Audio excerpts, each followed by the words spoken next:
Com 36 anos, ele era músico. Em 1972, começou a ter algumas visões, quando uma luz o levou do meio dos músicos para as alturas, onde manteve um contato divino, segundo ele, durante 15 minutos, esteve numa espécie de um local além da nossa imaginação, ouvindo uma voz que lhe pedia para deixar sua vida de músico e servir a Deus. Depois disso, ele começou a ter visões e recebeu o poder de realizar curas e milagres pela imposição das mãos, segundo ele. Em 1994, começou a receber mensagens e visões de Nossa Senhora Aparecida. Aqui está, é o Bento Conceição. O Bento Conceição, que era músico,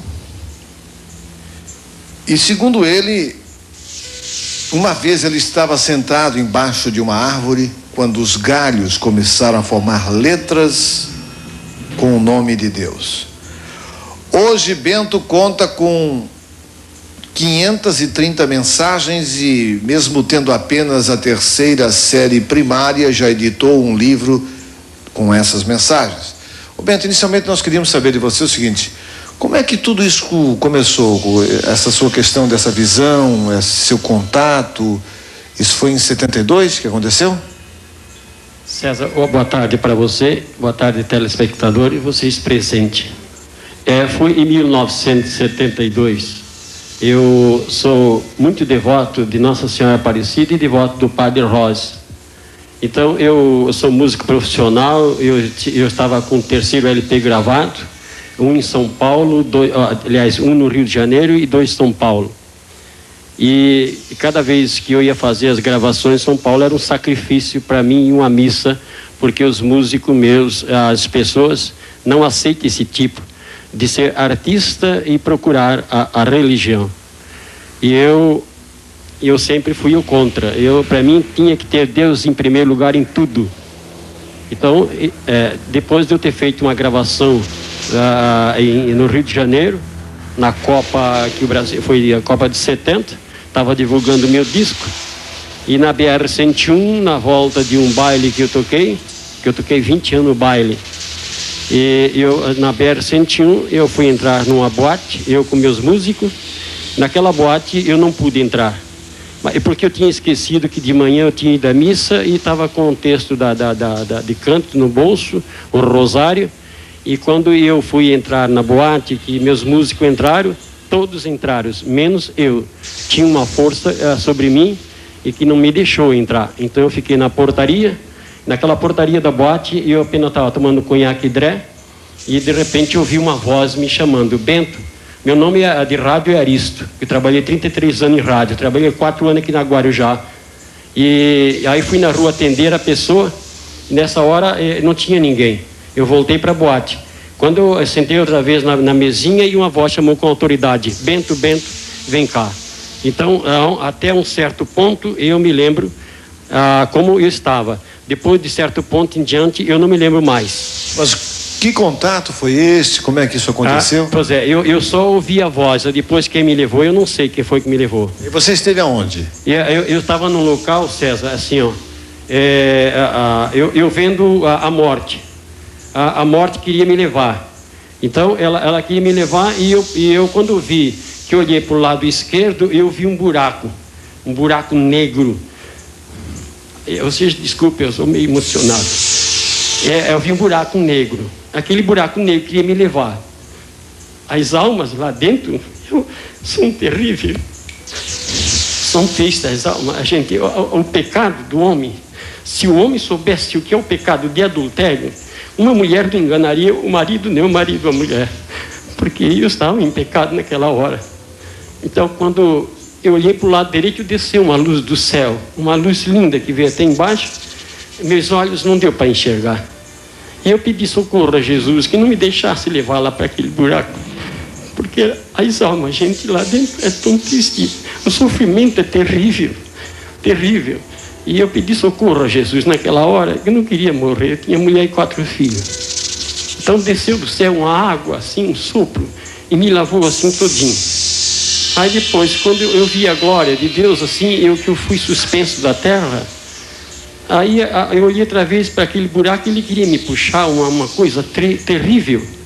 Aí quando eu olhei que eu ia para aquele buraco, eu gritei, dei um grito alto, disse: Senhor Jesus, misericórdia, não dá para morrer nessa tristeza. Aí outra vez veio aquela água, aquele sopro, caiu sobre mim.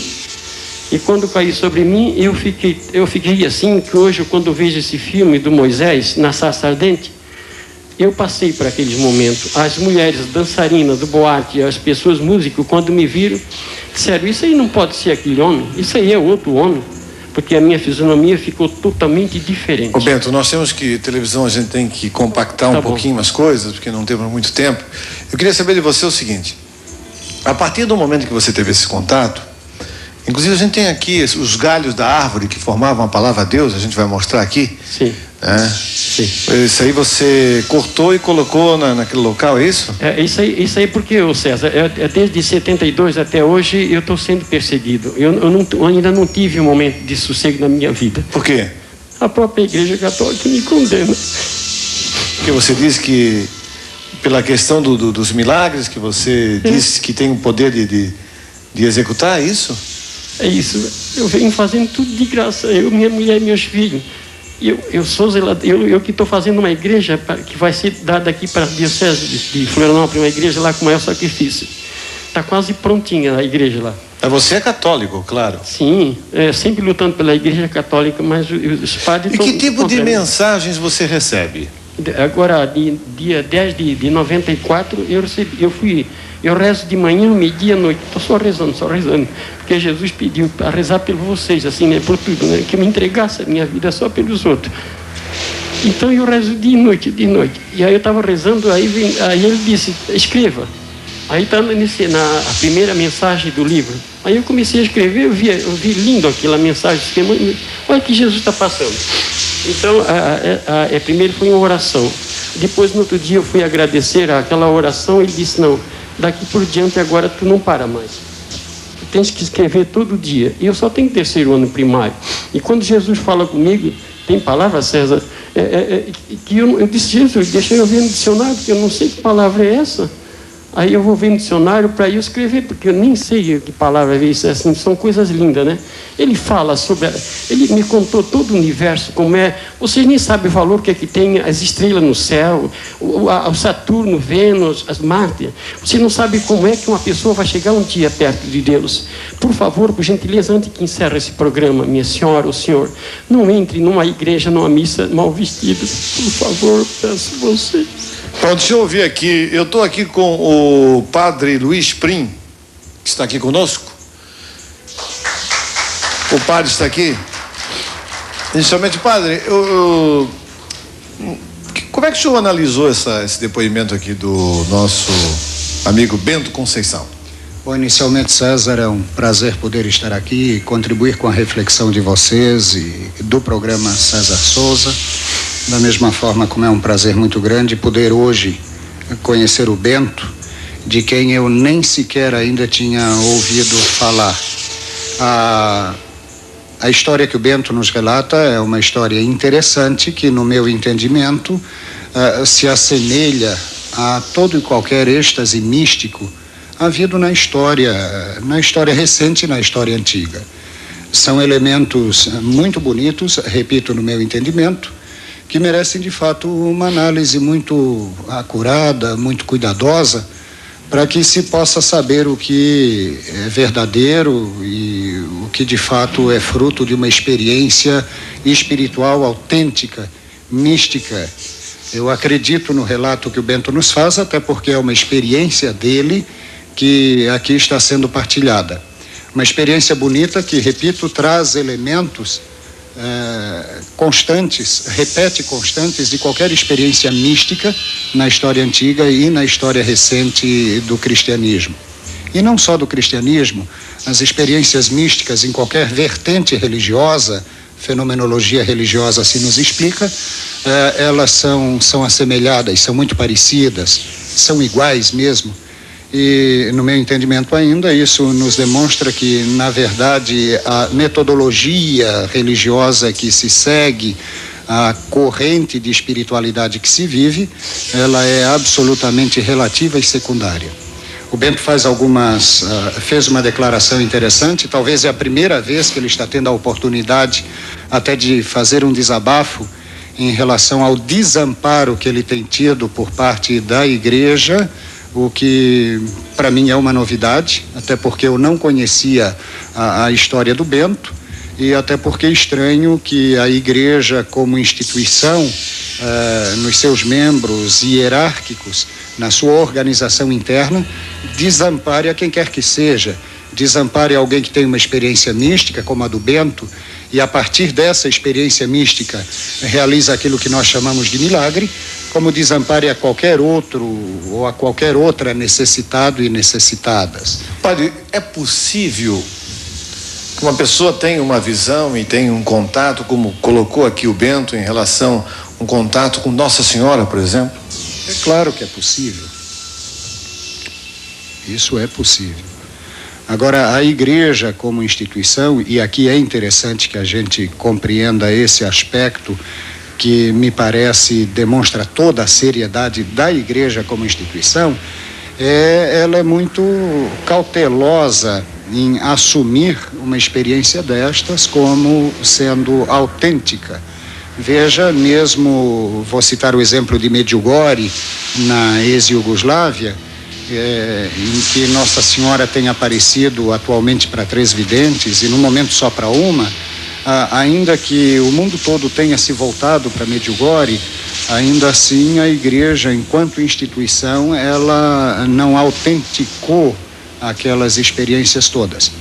E aqui vai um bocado do meu posicionamento pessoal em relação a esses fenômenos, já que falo da cautela da igreja. Eu acredito que a autenticidade de uma experiência mística religiosa, ela não carece absolutamente da aprovação de quem quer que seja. Ela precisa da aprovação daquele que tem essa experiência, que assume a experiência e assume as consequências da experiência mística. O sofrimento pelo qual o Bento está passando e pelo qual passaram todos os videntes e místicos de todos os tempos, no meu entendimento, é uma prova da autenticidade, uma das possíveis provas da autenticidade das experiências que ele nos relatou. Bento, você queria colocar mais alguma coisa, Bento? César, aqui a gente veio trazer um abraço para você, porque há muitos anos eu aprecio o seu programa, e o pessoal aqui de Florianópolis, talvez algum ainda me conhece, porque eu trabalhei 4 anos na Rádio Guarujá, era dupla naquela época, em 57, 58, 59, 60, Aristo e Aristiliano. Eu sou o Aristo, que se alguém se lembra, naquela época, trabalhei na rádio aqui da Anitta Garibaldi também. E hoje eu trabalhei 33 anos em rádio, César. Eu 33 anos, a idade de Cristo, eu trabalhei em rádio, né? O César, é o seguinte, ninguém trouxe a palavra de Deus para ele ver, não? Tá bom. Não, mas aquela as letras estão lá, tá bom. Gente, então eu faço o seguinte, vamos ser rápido. Eu queria mostrar uma fotografia, queria que você comentasse essa fotografia que a gente vai mostrar aí. Você que tirou essa fotografia, alguém lhe enviou? O que é essa fotografia? Eu tenho várias fotos. Eu com muitas pessoas do mundo inteiro, nós temos comunicação um com o outro, né? Lá no Parque João Paulo II, em Curitiba, dia 25 de março, que é o dia que a Nossa Senhora foi anunciada para que ela ia ficar grávida, né? Nesse dia, nós estávamos lá no Parque João Paulo II e foi a maior beleza, o espetáculo foi meia hora para nós. Estava o padre Nivaldo. Vamos mudando as fotos aí, se possível. O padre Nivaldo de Itajaí, se vocês quiserem perguntar se é verdade. Isso aí o que é, dúvida. Bento? Isso aí é o sol com o Divino Espírito Santo vinha à Terra, em forma de luz ali embaixo, né? O sol com o Divino Espírito Santo, mas só que isso aí é Medjugorje, não é aqui no Brasil isso aí, né? As outras que eu tenho, sim, algumas são de Curitiba. Então, nesse dia estava o padre Nivaldo, aí duas freiras e a Nossa Senhora no meio lá, ó, de azul e branco. Lá, vendo? Tá, Nossa Senhora está no meio, né? Também é no Chile, me parece que é no Chile essa aí. Essa aí é em Medjugorje, também à noite, no lado da cruz Nossa Senhora. O povo embaixo naquele morro e ela no lado da cruz lá. Um senhor de Joinville que bateu um amigo meu, essa foto. Tem mais algumas ainda que a gente pode até mostrar. Essa aí ela está no meio da procissão, mas ninguém vê. Essa aí é só a foto que revelou. Ninguém viu ela, né? Pode passar outra. Foi onde, Bento? Essa aí também é no Chile. É no Chile, né? Pode passar mais alguns se tiver aí, a gente pode dizer a vocês. Esse aí é um moço também no Chile. Ele recebeu, ali no lado tem uma moça lá vendo, a hóstia veio do céu e colocou-se dentro. A foto original mostra certinho a hóstia. E Jesus perguntou para ele se ele queria passar 5 minutos de sofrimento. Com a coroa que ele passou e o sangue começou a correr 5 minutos. O sangue jorrava na testa dele. Aí para mim, é Santa Teresinha abraçada com o Papa. Só 1 minuto. É o seguinte, na hora que foi vender as mensagens, eu disse, Senhor, como eu vou dar prova para essa gente que não estão acreditando em mim, Senhor, meu Deus. Eu estava debaixo de um pezinho de ar fazendo a minha oração, então uma folhinha começou a dançar na minha presença, ela foi dançando, aí quando eu olhei num galinho, estava a letra E. A folhinha não parou de dançar, aí foi dançando, estava a letra U. No outro galinho, no meio da árvore, estava a letra S e a outra a letra D. Então ele disse, meu filho, eu dou-te a minha assinatura como sou eu que falo contigo, não outra pessoa. Se alguém tiver interesse desse livro meu aí... A Palavra Viva de Deus, Bento da Conceição Aristo. Tem 110 mensagens nesse livro, né? Eu estou com 530. Apenas é R$9, que foi uma moça que deu para mim em São Paulo, esses livros para eu poder fazer o segundo, porque a gente não tem salário e nem é aposentado, e a gente vive num mar mesmo de tristeza, né? Então, se alguém tiver interesse, é apenas só R$9 só um livro desse. Eu tenho bastante ali no carro, né? Porque eu trabalho para a igreja, mas não ganho nada.